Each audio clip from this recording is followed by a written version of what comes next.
How I brought my husband back to reality after he decided to take a second wife. When my husband told me about his plans, I didn't start a fight. Instead, I came up with a plan. I decided to play along.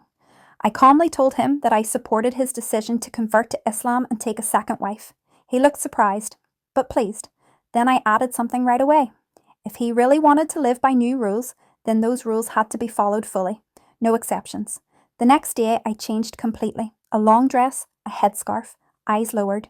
That's how I met my husband when he came home from work. From that day on, I told him I could not leave the house without a male relative to accompany me, which meant every trip to the store, every visit to the doctor, only together with him.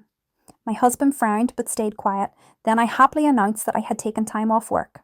For how long, he asked. Maybe forever. In a traditional family, a woman doesn't work. The husband provides. He looked confused and tried to remind me that we have a mortgage. I stopped him immediately. If he chose this role, then all financial responsibility was now entirely on him. And then I mentioned the apartment. If he was going to have 2 wives, then there had to be 2 apartments. Both wives had to be provided for equally. This time, he turned pale. The idea of a second wife, which had seemed so appealing just recently, suddenly wasn't so appealing anymore. He sat there staring at the wall. After a few minutes, he let out a heavy sigh. Maybe we don't need a second wife after all.